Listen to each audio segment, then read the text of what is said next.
everything and anything you want to know right here on my podcast show.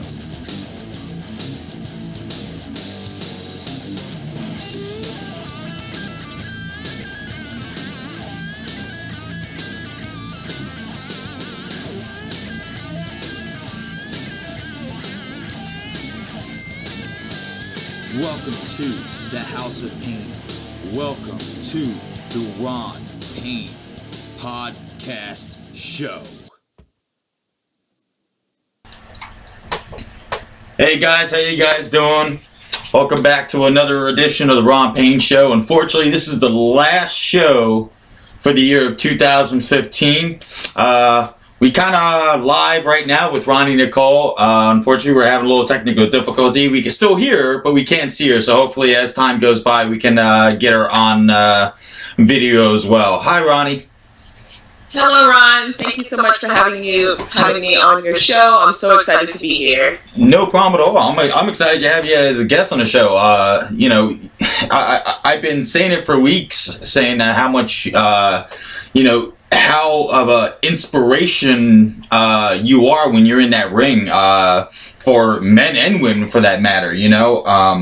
I know you got this hashtag No Mercy going on, so I'm excited just to have you on the show. I'm excited even when you get in the ring because a match that stands out, which a lot of people in North Carolina remember vividly for great many reasons, was the match between you and Will Huckabee for Next Evolution Wrestling, and that was just a public beating all on its own for Will Huckabee. So I mean that was awesome. Well, yes, that was a little bit ago, but I really feel like it's important to represent all aspects of wrestling, including intergender wrestling. And it's especially important for me, not being a traditional size female wrestler, to kind of show that girls can go just as and be just as strong and as powerful and as explosive as some of the larger guys, And no discredit to Will Huckabee. He's a great talent, and we had a really hard-hitting match, and as newer than I am now, as I was at that time in the business, he really did take care of me, so I appreciate that. And he was a great promotion. Big shout out to everyone up there on their roster, and Damian Wayne. I was just there actually this past weekend for their Halloween show, and it was a really good time. That's awesome. A lot of people really misconstrued female wrestling in this business. A lot of people don't understand that how hard it is, whether you are male or female in this business, to actually do what we do. Me, from when I was wrestling compared to now that I'm not, I can definitely say that it definitely puts a toll on your body, whether you're male or female. And I've seen you in the ring. I've met you outside the ring. I've seen your personality in and out, and it really doesn't change whatsoever. And the body movement for many females in this industry is phenomenal to see the kind of stuff that they can do, because now you see a lot more of them really getting hardcore. Like you see stuff that even guys are even afraid to do sometimes because they just don't have the ability to. And a lot of people overlook that when it comes to female competitors. A lot of people feel that female competitors don't belong in the ring because it doesn't show that much pizzazz, I guess you can say, towards the to the wrestling business. And my personal opinion, I think that's what the hashtag No Mercy tour is all about. Well, No Mercy actually started as kind of an homage to, I guess, the life of a pirate. Oh, okay. And at the university I attended, there was a point in the football games where, it seemed like things were not going to go the way that we wanted, but we still gave them no quarter. And it was really, I guess, kind of resonated with me in terms of, what you were talking about being a female in the wrestling business and having to work a little bit harder and to prove yourself in an industry, dominated by men. Although the climate for professional wrestling in terms of women in the business is drastically changing. Yes. Now, it hasn't always been that way, and so No Mercy kind of paid homage to, my university roots, as well as the struggle and the perseverance as well of all of the female professional wrestlers who have come before myself and who are working now and who are the veterans that we all look up to and respect in this business. And it's really important to me to try to carry on the legacy, because I believe once you become a part of this business, you become a part of something that is extremely long-lasting. Wrestling has been around for decades, ages, since literally the beginning of time, and it's something that is so, at its heart, pure and beautiful as an art form that you carry a lot of responsibility if you do take it seriously. And for me, having that kind of confidence to say that whoever steps in the ring with me will receive no mercy, it's confidence and respect. I believe that you should give your opponent everything that you have, regardless of the outcome of your match, and that, especially being women, that they kind of expect to see that from us these days, and so it is our job to deliver. Yeah, absolutely, and I completely agree with you. It's really, like I say, it's definitely an honor to have you on the show, because now people actually get to see, hey, this is what's going on right now, and a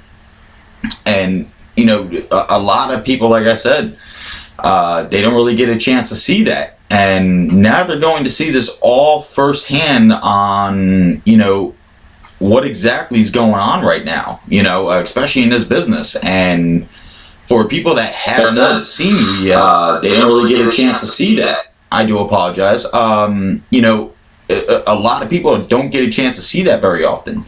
So, with that being said, my apologies, I'm going nuts here. You're fine, no problem at all.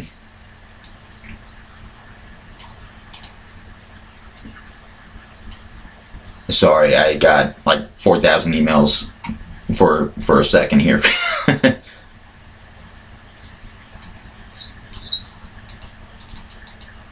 I can't see you, Ron. Oh, I know. I do apologize. Because I have you on there.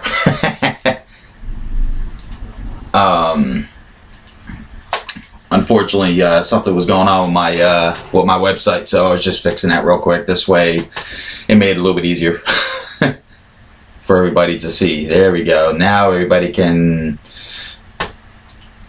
finally see it. My apologies. Anyway, sorry about that, guys. So with that being said, let's see here. First and foremost,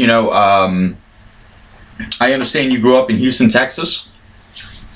I was born in Texas. I moved when I was about 6 or 7 years of age. But we still have family in the area, so I would go back and forth with my mom to visit. And, Texas is a big part of my roots. But I recently realized that North Carolina is just as much a part of my roots as Texas. Being here and seeing the climate of wrestling in comparison, it's different. It's kind of different everywhere you go. Everywhere has their own flavor, but just growing up in the South in general, I do think it gives one, especially a wrestler, a different perspective of wrestling.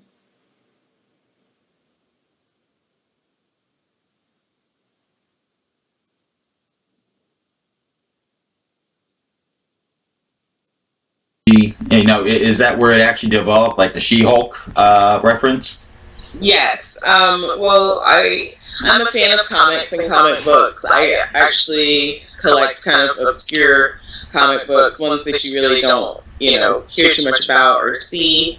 And I just realized that I kind of related very well to the She-Hulk because, in her regular everyday life, she's kind of quiet, mild-mannered, convivial, just a generally nice girl. But if you push too far, that's what unleashes that inner turmoil and that inner beast. And so that connected and resonated with me. And being from the South, like I said, it does give you a certain flavor in terms of wrestling and who you become. So I definitely kind of moshed those two together in an effort to represent myself and where I'm from as a total package in that moniker. I could definitely understand that. That's awesome. And it's kind of funny that you actually said talked about you're a big comic book nerd, so to speak. My apologies. Anyway, I mean, I happen to be one myself. Between Marvel, DC, you name it. I mean, anybody that was paying attention even to Facebook, I even dressed up as hashtag quote unquote Jared Leto's psychotic Joker. And that was fun because notice I got the blonde hair now instead of brown and all that. So I was not so happy about that. Only way I can get it to go green. But what I'm trying to do is actually I'm trying to get actually in January or February, not too sure. I'm actually trying to go live at least one day. They got a Heroes Villains Comic-Con going on here in New Jersey over at East Rutherford. So I'm going to try to go live actually at the actual Comic-Con, get some of the guys to come onto the show, and really do an awesome, if not one day, 3 days, anything I can do. I think that'd be really cool. And it's something new for the show too, especially for comic book people that are out there and everything else. I think it'd be really cool because a lot of people are wrestling fans and we just don't know it. That's true. It's a very diverse wrestlers and wrestling fans. It's a very diverse group, and it's so interesting to see who you can meet along the way. Absolutely. Now, for people that may not know, if I'm mistaken, you were actually a semi-pro model as well, correct? Yes, I am a published model, but I think you were looking at semi-pro cheerleader. Oh, I'm sorry. And that's actually how I kind of stumbled into training for wrestling. At the time, I was looking for another team to work with, and there was an ad on Craigslist for athletic females, and I thought it was going to be similar to, something in my dance background or cheerleading again, and it turned out to be for professional wrestling training. So you got duped into it. Yeah, and so I feel like it was serendipity because everything that I'd done up to that point, the acting, the modeling, the dancing, it all ties into professional wrestling. Every aspect of entertainment somehow touches professional wrestling, especially when you get to the sports entertainment level. Yeah. So, it's very important to be well-rounded, and I feel like having a little bit of a later start to get in also benefited me just by having those other bases started giving me a good foundation so that when I actually learned the skills, the other things came a little bit more, it was a little bit more familiar, some of the things I was being asked to do because I just had to put it in a different setting. Absolutely. That's actually amazing. The list goes on and on between a pro wrestler to a model to even a dance instructor. You even did films and also some theater as well, correct? Yes, I did. Wow, that's awesome. I mean, that's like one diverse, individual.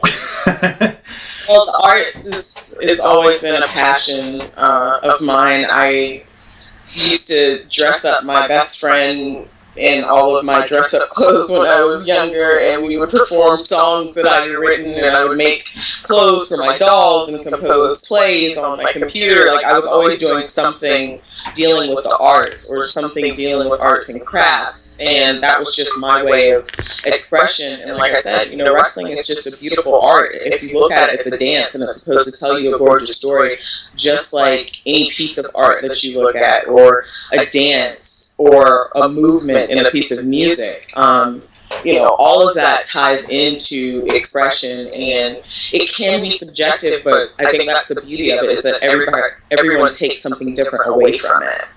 Gotcha.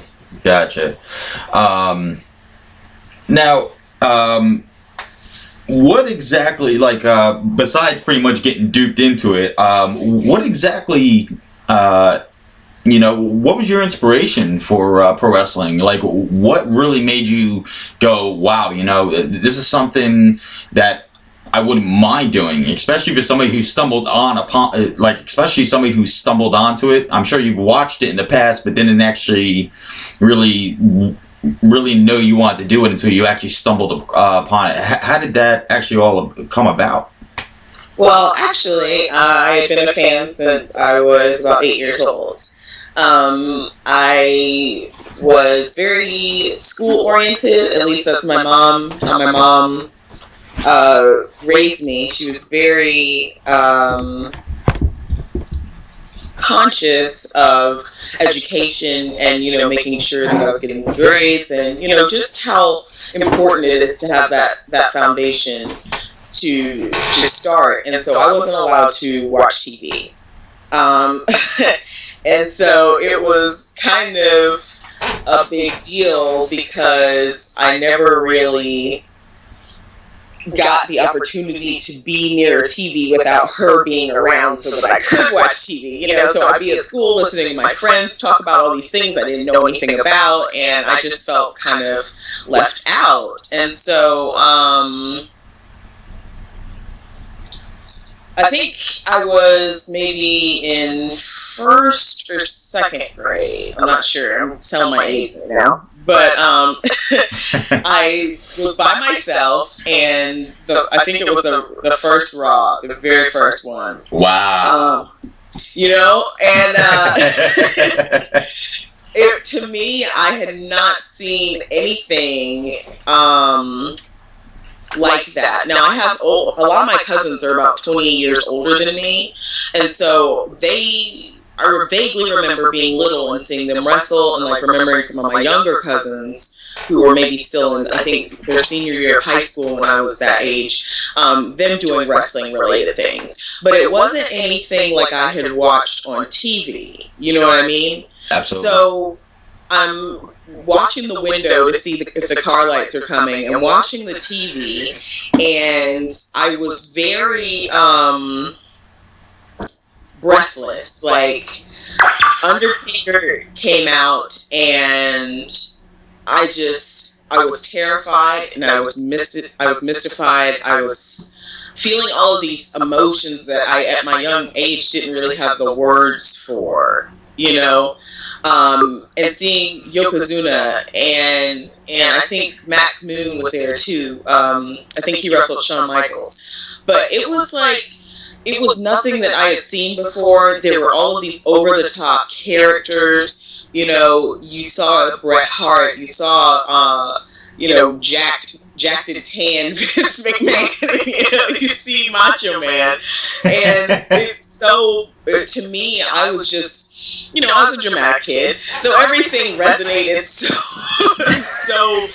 over the top with me, and it wouldn't let go. And so that's why I truly feel like everything I did kind of guided me towards wrestling, because there wasn't anything that I was doing that my mom had put me in that really would have put me in that direction. Everything after that point that I requested of her to do had some some bearing on wrestling. You know, she'd put me in like karate and horseback riding. And I'm like, what? No.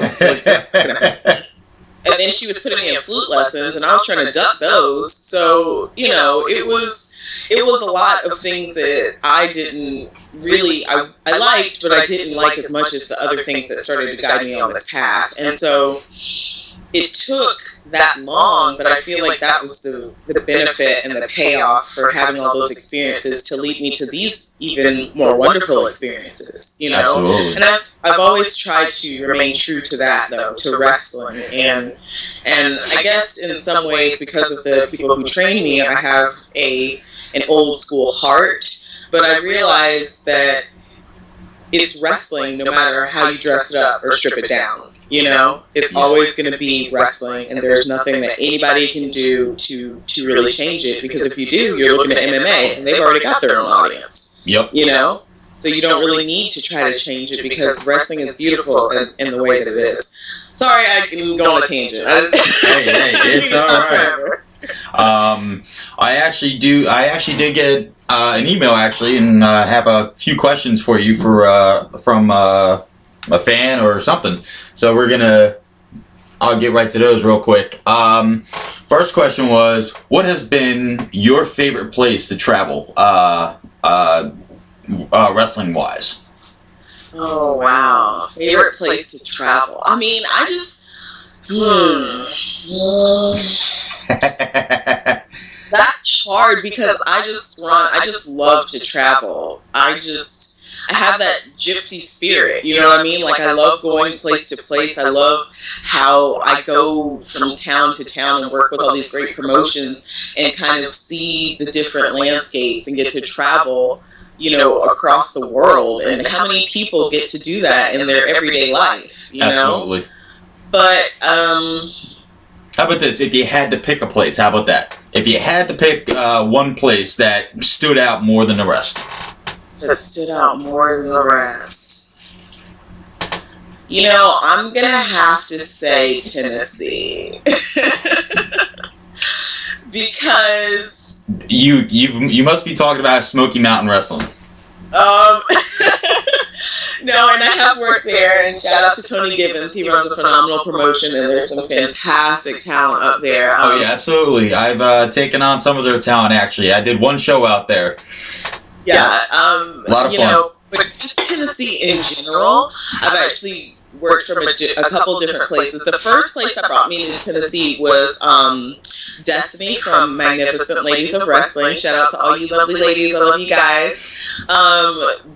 She flew me out for customs, and I was coming into Nashville and just looking at the mountains and the valleys, and it wasn't fall, it was late summer or either right into winter. I don't know, but the leaves had already changed, but it was still so gorgeous. And I just remember thinking I could live here and build something wrestling related here and still travel all over but call this place home. And I remember feeling kind of taken aback by that, because that was the first place that I thought of as home outside of Texas or living in North Carolina.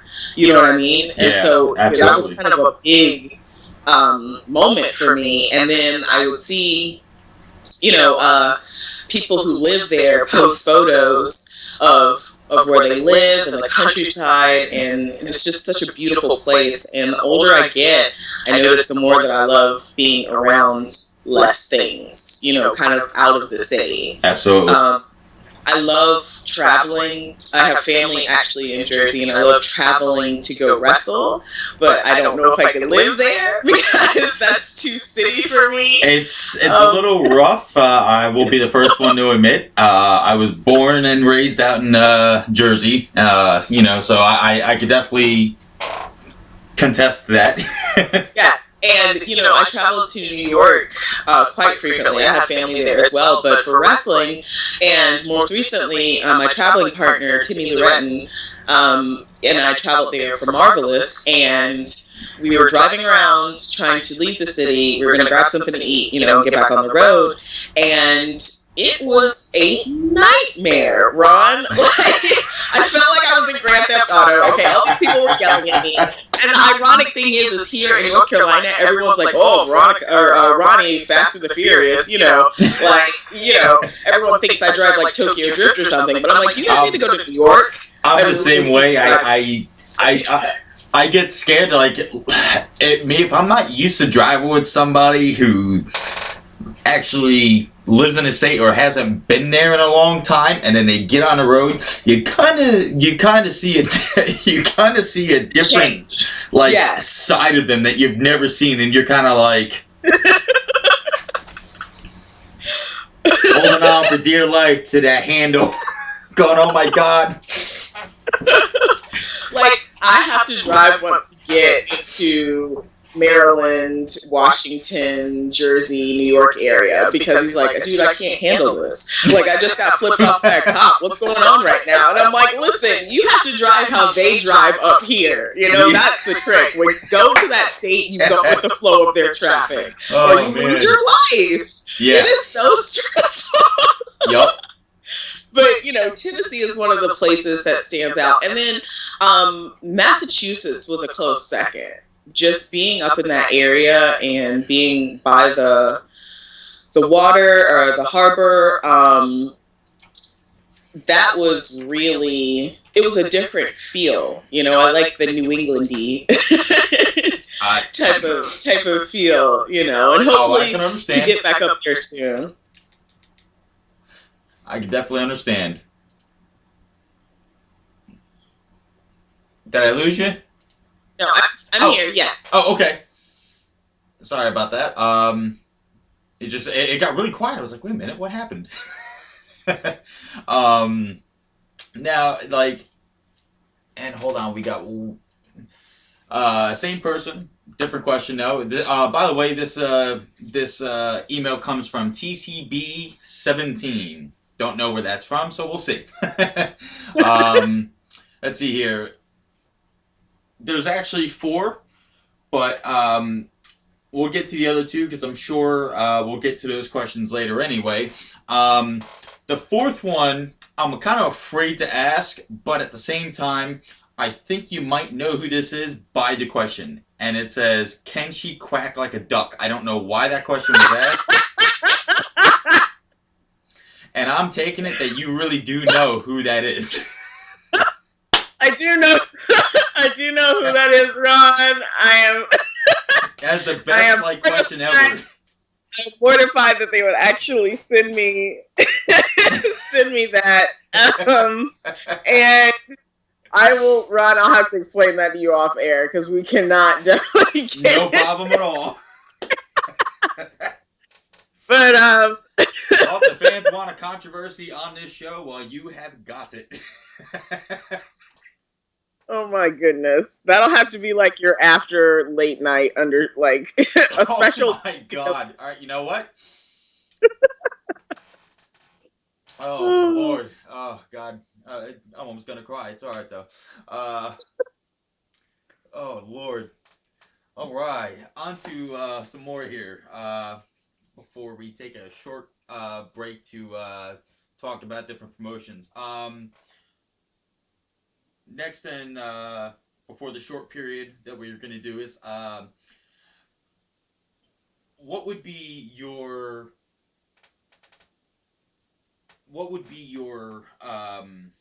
I would have to say your opinion, I would say, on this strong woman, like this strong women movement that they got going on. You know, I mean, we see it on TV everywhere. I mean, even in the world in general, it's very inspiring to see something like this because it just happened out of nowhere. And especially in the world of professional wrestling, whether they're on TV or in the indie circuits, whatever the case may be, it's a huge movement. And you alone is part of this huge movement. I mean, like I said, I see it all the time. And you, when you could watch the video, see pictures, everything else. It's just a strong movement. I mean, I think that you're right, that it's definitely something that kind of happened, I feel simultaneously out of nowhere, but it was building to that, because there are a lot of women, especially on the indie circuit, who put that time in over 10 years or more, who are just now getting picked up by NXT or Ring of Honor, or excuse me, Women of Honor, or some of the Joshi promotions overseas. And so it's really interesting to see how it's happening right at once, and all of these wonderfully talented women are getting these opportunities. And I think it speaks a lot to the changing climate of wrestling and how women are beginning to really shine and find their place in a business that for so long it has been a boys' club. You had to be either back in the territory days, you had to work your way through, or you had to know someone or be related to someone. So it was very protected and closed, and especially for women. I can remember back in May, Masters of Ring Entertainment put on a fantastic tribute to women of wrestling, and they had some phenomenal women in wrestling who really paved the way for all of us up-and-comers. Trish Stratus, Lita, Ivory, Victoria, Missy Hyatt, Terry Runnels. And, they, at the end of the day, they all spoke to us about their experiences and about, how hard they had to work throughout their careers to kind of break in. And so to see how the dynamic has changed for our generation and in terms of those young women wrestlers coming up after them, it is something that is really positive and makes me feel very hopeful for my future as well as the future of my colleagues, because there's a lot of talent out here, Ron, and you've got a lot of talent in your area, and I've seen and worked with a lot of really talented girls throughout my travels, and so it's really exciting to see where it's going to go and to be a part of that movement myself. Absolutely, and I couldn't agree with you more on that. It's huge, and I love it, to be honest. I'll be the first one to admit, I don't really talk a lot at all, really, about WWE or anything like that, but I watch it. Just like everybody else in the world does, but when I watch these girls on NXT that moved up to bigger main event slots and the main roster and everything else, and you got girls like Sasha Banks, you got girls like Bayley, Paige, all these girls, 95% of them came from an indie scene, whether it be across the country, whatever, across the world, over in England and Scotland, wherever. I mean, it's truly amazing, and I couldn't agree with you more. Well, I think that it's also really I think it's going to make things a bit more competitive in terms of what's going to happen with the guys, and I think that's a good thing, because there are some girls out there who can go and who can dish it out just as hard as they can take it, and I think it causes everyone, I think it's good for the industry as a whole, because it causes everyone to step their game up, no matter who you are.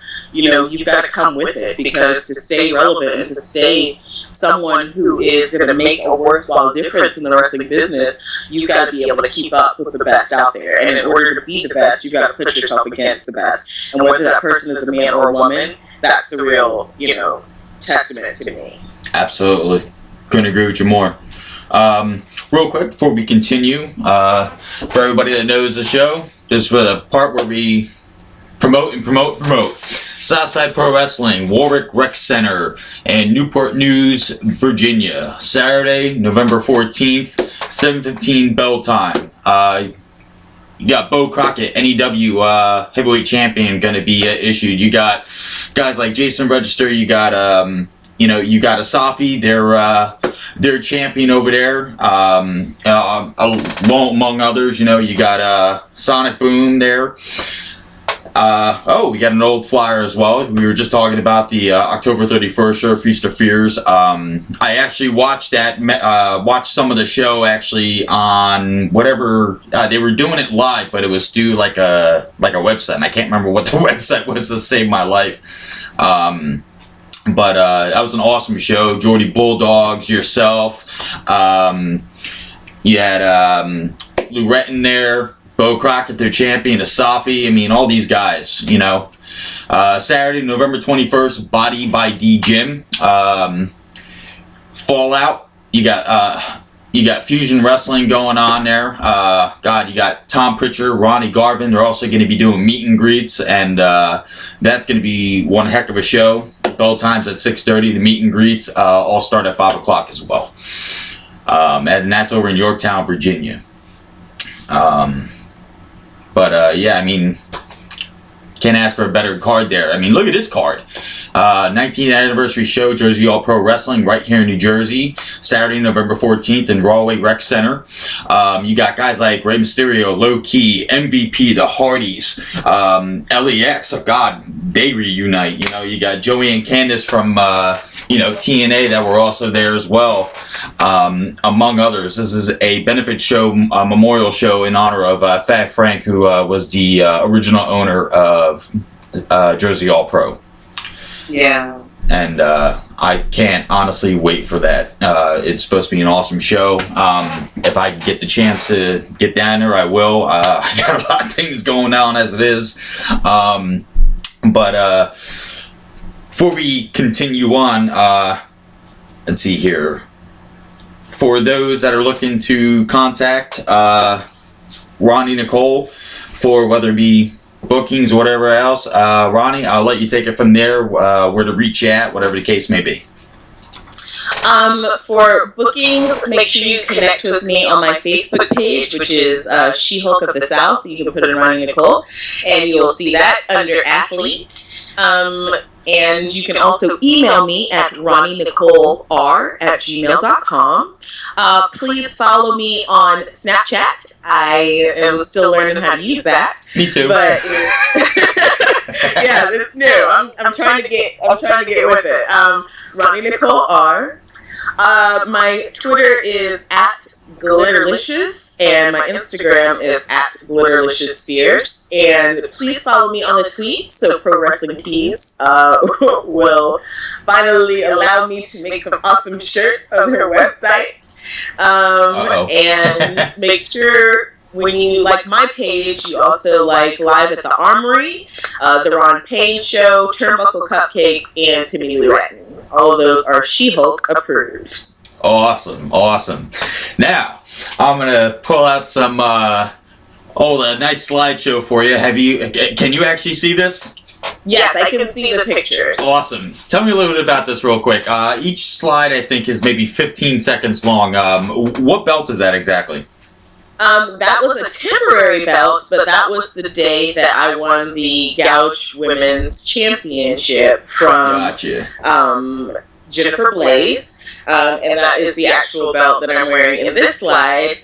And if I'm not mistaken, that was at Blackjack Brewery, where I defended against Taylor Black. And I did retain. But yeah, that first picture was from July 4th. It was a crazy day. This is from West Virginia Championship Wrestling Ladies Night, where I faced Casey Carlisle. As you can see, it was a very hard-hitting match. So make sure you check that out on YouTube. Comes out. Yeah. Right? Example. Yeah. Make sure you guys check that out on YouTube under West Virginia Championship Wrestling. This is cool. I love this picture. Thank you.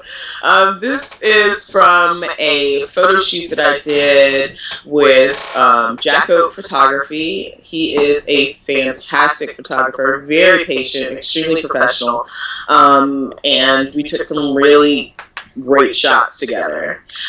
This was from the marvelous audition that they held at the Ludus School in Brooklyn, New York. Myself and Timmy Lee Retton, who is pictured there on the left, professional wrestling's only male gymnast. and the Excellence of Elegance, and myself traveled there to audition to become a part of Marvelous USA. Oh, wow. This is myself and Awesome Kong at WrestleCade, held at the Benton Convention Center in Winston-Salem, North Carolina, last year. I get excited every time she wrestles. Awesome Kong. Oh my gosh. I love watching her wrestle. Oh, this. Told you I rated it.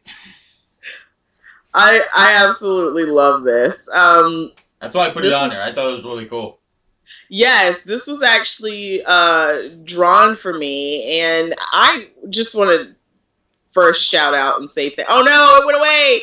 Oh boo. It's well, okay. I'll come back to that. But this was actually at West Virginia Championship Wrestling as well. That was the pre-start of the match. I like to call that my babyface fire. I'm not always an angry Hulk, you know. Sometimes I'm an excited She-Hulk. That was actually from this past. Oh no, that's okay. That was actually from this past weekend, where I was in Timmy Lee Retton's corner for his match, which was a fatal 4-way, which was very action packed, and there was a lot going on. And you know, it was definitely a great show. And like I said, shout out to Damian Wayne and Bo Crockett and Joe Black and all the guys up there on that roster. You know, it's a really, really great promotion, and they've got a lot of talented people up there. But yes, thank you for putting this on. No problem. So, I wanted to go back to it because I know because you look like you sound like you're about to say something great about it. So I was like, all right, let me put it back on real quick.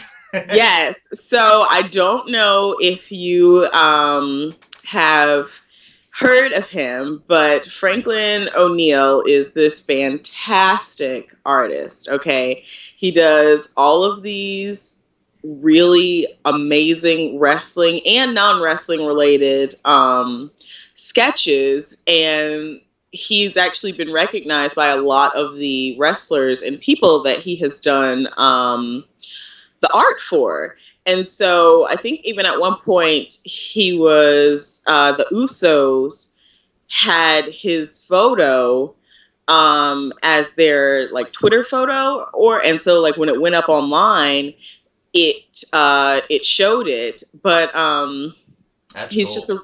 it's so cool. And for him to actually do one of me, I was like, what? Because I'm not anyone famous, you know. I'm just a girl out here trying to live this dream, and for someone to take the time and the effort to create something for me, you know, that's a very big deal. So please, if you have a chance, go like his page. It's the Artist of Pro Wrestling, featuring Franklin O'Neill, and he does some really great ones. His most recent one is Natalia, and he's got Gangrel. I know that he's done the Hollywood Blondes, me, of course. He's got Lex Luger, Regal, you know, Raven. So he's done all of these phenomenal drawings, and he does the pen and the ink himself, and it's fantastic. So big shout out to him, and a big thank you to him, because he's amazing and awesome. And if you do need some artwork commissioned by him, please make sure you invest with him. Oh yeah, absolutely. You know, I'm definitely gonna actually want to get hooked up with him. Hell, I like to get something made like that background, like something like you know, it like, you know, you said something real interesting about when it comes down to who you are, you know, buddy, famous or whatever the case may be. You know, all of us, just like you know, we do this because we love it, and you know, and a lot of people. That's why I constantly stress in my shows, you know, go out, support local indie wrestling, everything else like that, because regardless whether you're in the big times or wrestling in bingo halls or, VFW halls, high school gyms, wherever, regardless, wherever you're at, when the people actually show up, and a lot of people have a hard time realizing this, when people show up to these shows, they show up because they want to be part of something bigger than they are, and they get so into it, and it's amazing how these fans react, and that's why I love indie wrestling, because like indie wrestling has like the truest spirit of what pro wrestling should be all about. Yeah, most definitely, and you're right, and so that's why I believe it's important that when we're at this level to make sure that we are staying true to that. Of course things are going to change when you go to the upper feds, because they have different expectations and different values, and some of them are trying to meet a bottom line, so it may not necessarily be story driven or focused on the wrestling. So you have to understand that as you move through these progressive levels of wrestling. But while we're down here and while we're in the thick of it, it's our responsibility to stay true to everything that has been passed down from our trainers and throughout history. At least that's my personal opinion. Absolutely. You couldn't have. I couldn't have said it any better. And I've trained with a lot of guys. I've trained with Damian Wayne. He showed me a lot of stuff. Mark Myers, last week, he was the owner of Southside Pro Wrestling. He was on my show, and he showed me a lot of stuff as well. Marty Reed, the independent hardcore icon. Just so many. The list goes on and on and on and on and on. And, just like I said, I couldn't have said it any better when it comes to just taking in every little bit that you can. And, you can always learn something new. Every time you step in the ring, whatever case may be, you always learn something new. Always. Oh, yes. And, the people that feel like they've reach the pinnacle of learning, or they don't believe in the fact that you will always have something to grow and learn from in this business, I feel like they're missing out on a greater opportunity, because I literally learn something every time I go to a different promotion, every time I step in the ring, every time I go to training. You're constantly learning, or you should be at least open to that. And it's not like you may learn some huge, profound lesson that changes your view of wrestling every time. But, when I work for a promoter that stiffs me, or I go to a place that has no cell service for 3 hours in, I've learned, yep. Right, so I've learned how to adjust and to navigate these roads, and that's learning. That's adapting. That is what being on the road and being in this business teaches you. It's not just about wrestling. It's about planning, time management, accountability. Just making sure that you're budgeting. Just making sure that you are generally being a better organized individual, so that you can make this the best experience for you that it can be. Absolutely. Can't agree with you more. Now moving on real quick. Do you believe, going into different companies and all that, do you believe more companies need to focus more on their product? Depending on where you're at, there's always a big thing on product. I mean, a company is going to be the product of any kind of situation. But I mean, the product itself as well is also the wrestlers. Do you think that most companies that have these guys that come in and month in, month out, week in, week out, whatever the case may be, do you think that they need to focus more on that product, which would be yourself or myself or whoever they decide to bring in? I do. I think it's not just down to the company. I think it's also the responsibility of the wrestlers and everybody involved with wrestling to take accountability for how serious wrestling can be. It can be fun, but there are aspects of it that can be improved through just a little bit more insight and forethought into caring about what wrestling really stands for. There are some companies who have fantastic production value, and they have wonderful presence on the internet, or maybe on Roku, or another one of those streaming devices, but they don't necessarily have top quality talent. And then you have promotions that have top quality talent, but may have a little bit lower budget in terms of the bells and whistles, and then you have promotions that have the total package. So there is a variety out there, and that's what makes wrestling so subjective to so many people, because depending on where you go is depending on what you're going to run into. There are areas that in their town, they only have 100 people, so their production value is going to be a little bit different from a town that knows that they can consistently draw 500 to 600 people every show.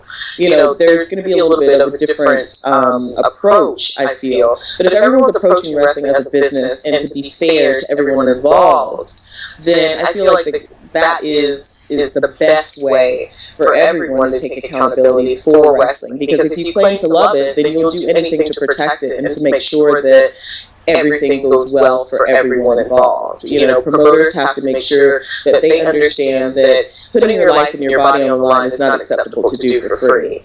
And, wrestlers have to understand that when you enter into a promotion and you work with a promoter, that is a business relationship. So you come in, on under the influence of something, or coming with an ego, or being just a difficult individual to begin with, that doesn't help the promoter, that doesn't help that that doesn't help, the show. So it has to be really a give and take, and I feel if more people were willing to do that, a lot of things in wrestling would change and could be done a lot stronger and more effectively.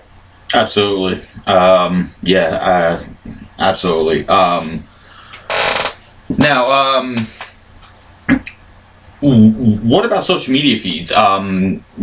Like yourself, you're big on social media.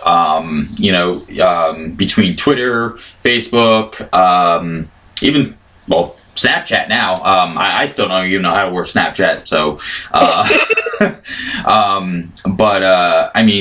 do you think that's big for? Do you think that's a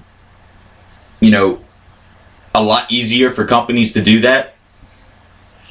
I do, and I think that your presence, especially in the digital age, really helps. If you're in an area that is going to respond to that, like I was talking about places that have no service, 3 hours in and 3 hours out,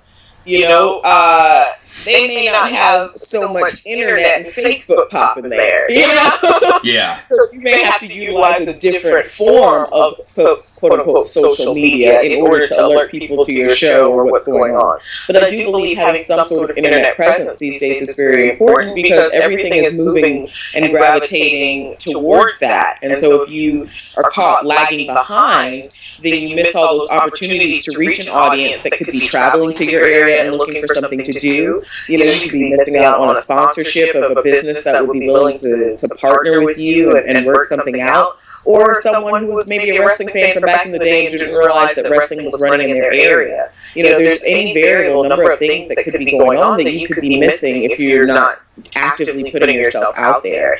And in an era where if you aren't seen, you're forgotten, it's especially important for independent wrestlers to be promoting their shows, their events, where they're going to be, community things, anything to make sure that people know that you are a person out here trying to constantly live this dream, and you're not just being, a weekend warrior. Yeah, I could definitely understand that, and I totally agree. Now, got about maybe 5-10 more minutes left, so I'll get into this last question, and then I'll go into the final two questions that the gentleman asked earlier. Now, big question I ask everybody, but I changed the question up a little bit, just for you to get your opinion on it. In your own opinion, do you think the top companies such as WWE or TNA, do you think that with the way the Diva division is and the Knockout division, so to speak, in their companies, do you think that those divisions could actually last without the indie scene, especially with the way the women's scene is here? I think that all of these companies are attempting to move towards what's going to benefit them for longevity.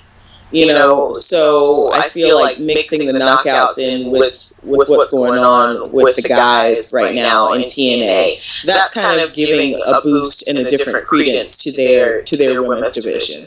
I think that WWE having some of the former NXT girls coming up and adding to the main roster and giving different flavor and adding a bit more variety to their division is what's working best for their respective organization. So, and Women of Honor bringing in different women to work with some of their regular girls, like Sumi and Veda. I think each company is kind of trying to go towards what their niche is, because if you look at it, there are groups of people who like all, but then you have groups of people who may only like one or two, and so they're really going to what their strengths are. And I feel like in the economic climate of how wrestling, is these days, it's flooding the airwaves, and so everyone is vying for that dollar and that attention from the fans, and so it's extremely important for them to make sure they can differentiate themselves within their niche and within the broader spectrum of wrestling. And I think each company is attempting to do that in the best way they know how. Absolutely. Yeah, absolutely. I mean, and that's the reason why I like asking that question to a lot of people. That's why I like asking that question to a lot of my guests.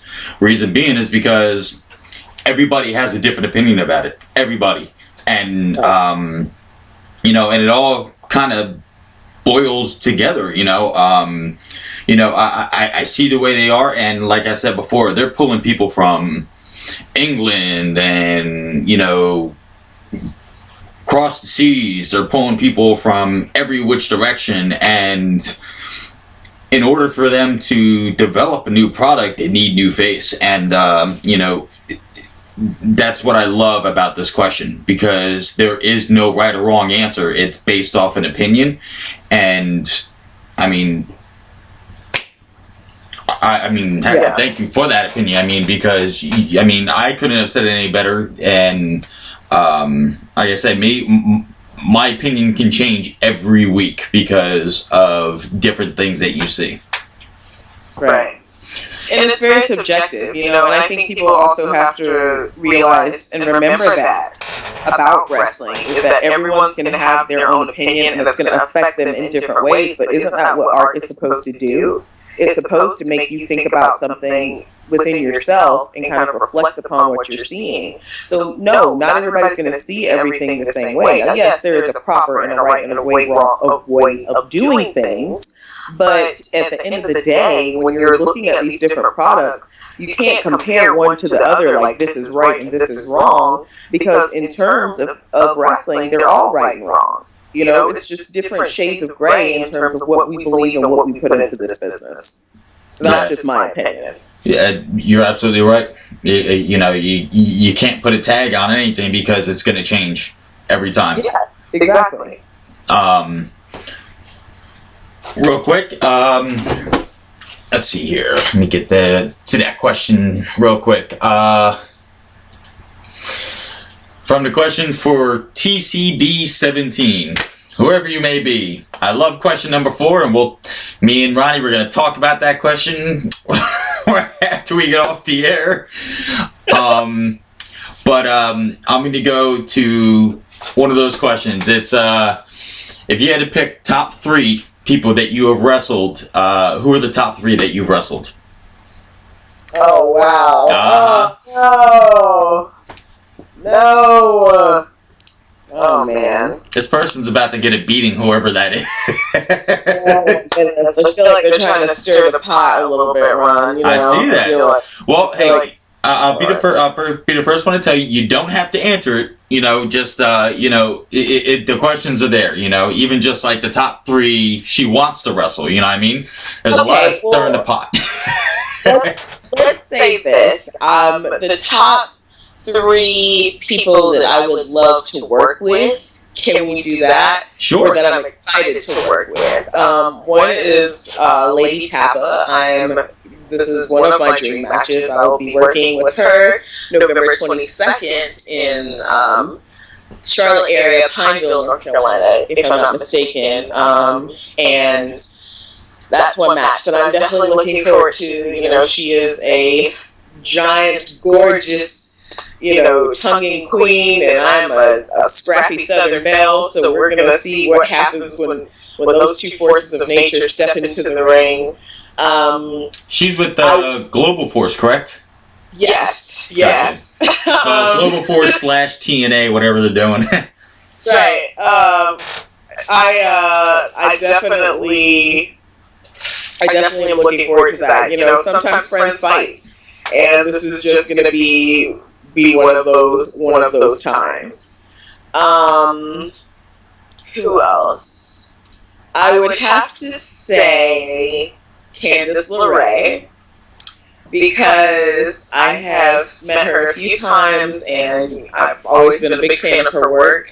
I feel like we would tell an awesome story, and she's just a really sweet girl. And when I told her how much of an influence she had on me very early in my career, you know, she's very kind and very gracious about it, and that really makes my heart feel lighter, because it's good to know that you can let someone know how much they influenced you and they take it in such a good way. You know, not everyone always does that, unfortunately, and so it was really awesome for that to happen. And I'm going to actually throw a curveball in here, okay? And my last is an actual intergender match, and I would really like the opportunity to work with Chris Dickinson. Wow.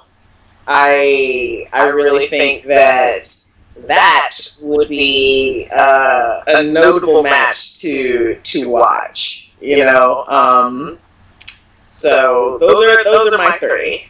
Awesome. Very cool. Very, very cool. Now, Ronnie, if you will, just stay with me. We'll talk a little bit more after the broadcast, that is. For those that stay with us, I want to say thank you guys for the entire year. Well, not for the entire year, since I started back in August, and now we're all the way into November. And for right now, until January 5th, I will be back on air. We're going to take some time off.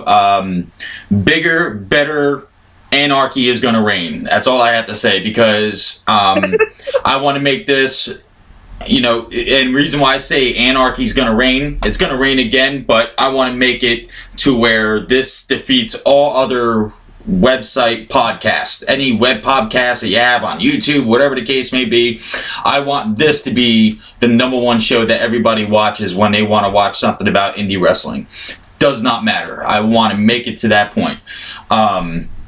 You know, we're going to have more guests.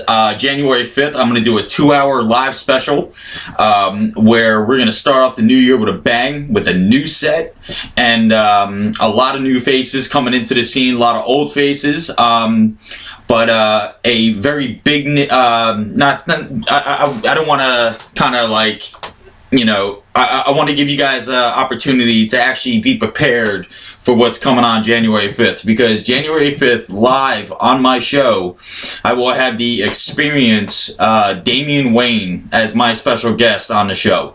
Like I said, I've learned a lot from him. Everybody in some aspects of the indie scene has learned from Damian Wayne in some aspects. Numerous times he's been a champion.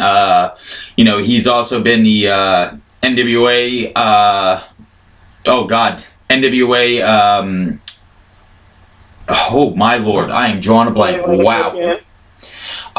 Anyway, numerous titles in NWA, numerous titles everywhere. Right now, he is the current AIWF champion, and you know, he just brings so much to the business of this company. It's unbelievable. He's also with Next Evolution Wrestling, as Ronnie Nicole also pointed out earlier. He's actually one of the main guys over there. So I'm really looking forward to that coming in January. We're also going to have some other people on the show. I'm not going to give out any names because we plan on doing this right. The reason why I gave the Damian Wayne name out is because I want people to actually tune in and listen and watch and enjoy the 2 hours, because that's going to be a long night. And and just for people that haven't seen my Facebook, since we put up the website a month and a half ago, 2 months ago, if that, probably about a month and a half ago, I would say, I've had over I've had over 1,600 people that have been to my website, which I think, in my personal opinion, is phenomenal. So thank you very much for that. And just between the website and YouTube, all across the world, I've had people watch my show over 4,000 times. And that's amazing. Thank you for the woohoo, by the way. The excitement reigns in the air. But I can't be any more happier than I've ever been. Like I said before, for those that don't know, I am expecting. I'm going to have a little pain on the way, so to speak. Said it again? Baby pain. Baby pain. That's right. I'm gonna have my new tag team partner. So we're always excited about that. More excited about that than anything else. I can give up everything and drop a heartbeat, especially with me having a newborn. But I want to give a big thank you for the 2015 year, and I will see everybody in 2016, January 5th at 9 o'clock. With a new set, everything. This will no longer be here. And as I pointed out before on Facebook, for those that are wrestlers, whatever the case may be, companies, wrestlers, those that are watching, those that know people, whatever the case may be, I'm taking donations. And what I mean by donations, I'm not talking about money or anything else. I don't want that crap. I want shirts. I want independent shirts, such as a She-Hulk or, a Geordie Bulldog or a Southside Pro Wrestling, NEW, or whatever the case may be. I want old shirts of different people to be donated, whether I give you the address, if you guys email me, whatever the case may be. That is going to be my new backdrop for the new show. And reason why I'm making it the new backdrop of the show is because this way it promotes everybody else, and it promotes independent wrestling, and it shows that it does not hurt to go and support your local indie wrestling. Support your local shows, support your local podcasts, support your local radio stations. Go out, support Ronnie Nicole, NEW, Southside Pro Wrestling, VCW, got them all. Just go on the internet and just search indie wrestling, and they'll give you a list a mile long. So for myself and my special guest, Ronnie Nicole, Ronnie, again, thank you so much. And Thank you so much, Ron. I really enjoyed myself. This was fantastic. And so did I. We had some great laughs, and I hope everybody was inspired, because like I said, you're one of the most inspirational women I've seen in a long time, and that just loves this company so much. Thank you so much. Thank you, Ron. That means a lot to me. I hope I can continue to inspire. Yes, ma'am. So just stay with me, Ronnie, and for everybody else, have a great night, and I will see everybody in 2016. You guys have a great Christmas, great Thanksgiving. Good night.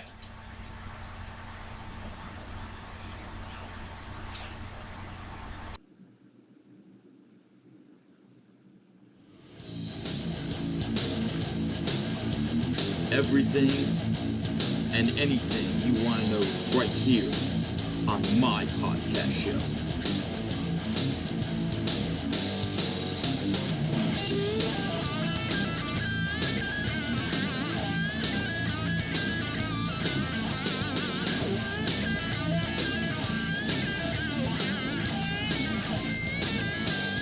Welcome to the House of Pain. Welcome to the Ron Payne Podcast Show.